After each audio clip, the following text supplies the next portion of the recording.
நேதாஜி சுபாஷ் சந்திர போஸ் சொன்னது. அந்த சிறு வயதிலே அவருக்கு ஏற்பட்ட சிந்தனை உலகத்துல வெள்ளை ஏகாதிபத்தியத்துக்கு கீழே ஐசிஎஸ் படிப்பு பட்ட படிப்பு, இந்த இருக்கக்கூடிய ஐஏஎஸ் நிகராக இருக்கக்கூடிய பட்ட படிப்பு, அந்த பட்ட படிப்பை இந்தியாவில் சுதந்திர பெறுவதற்கு முன்பாக இருந்த இந்தியாவில் பட்டம் படித்தவர்களுடைய எண்ணிக்கை பார்த்தீங்கன்னா சிறிதாக தான் இருக்கும். அப்படிப்பட்ட ஐசிஎஸ் பட்ட படிப்பு படித்துட்டு அந்த படிப்பை தூக்கி எறிஞ்சிட்டாரு.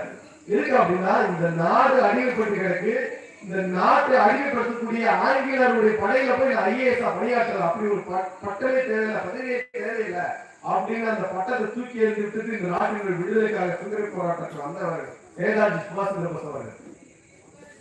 அப்படிப்பட்ட வரலாறு அவரோட பிள்ளைகளுக்கு சொல்லிக் கொடுங்க.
குலதெய்வ வழிபாட்டுகளை நம்ம கண்டிப்பா கடைபிடிக்கணும். குலதெய்வ வழிபாட்டு படிக்கணும், ஆன்மீக விஷயங்களை கடைபிடிக்கணும், இயற்கை வளங்களை பாதுகாக்கணும். குளம் ஏரி குட்டைகள் நிறைய மரங்கள், சின்ன சின்ன மரங்கள் வளர்க்கணும் அப்படின்ற விஷயத்த நம்மளா சொல்லிக்கிறேன்.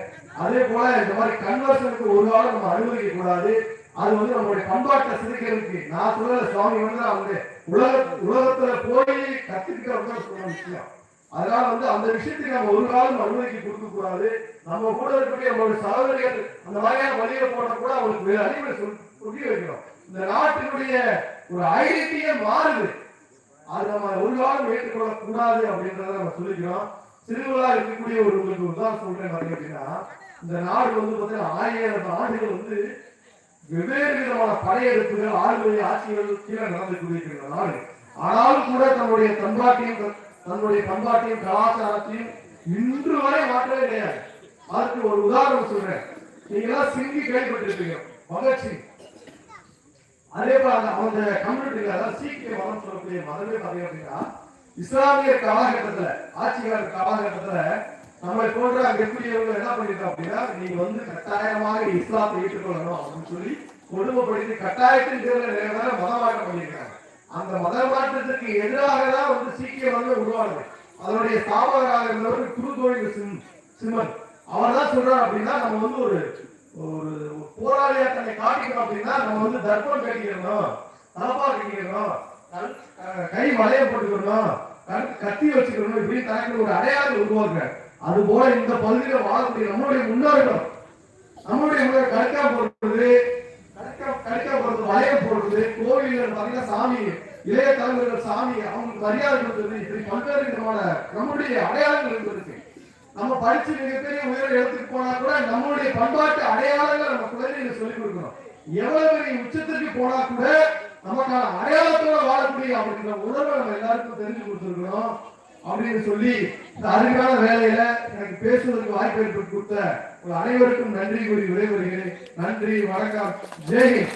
பாரத் மாதா கி, பாரத் மாதா கி. வெற்றிவேல், வெற்றிவேல், வெற்றி வெற்றி வெற்றிவேல். ஜெய் ஸ்ரீராம்.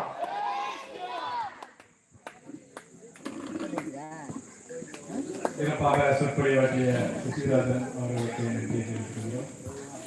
நமக்கு இந்த சிறப்பாக வழிகாட்டுதல் செய்த சிறப்பு அழைப்பாளர் அவர்களுக்கு இப்போது நினைவு பரிசு வழங்கப்படும்.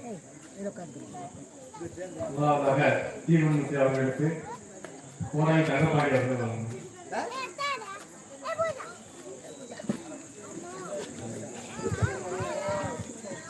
அவருக்கு கொடுப்பா கையில.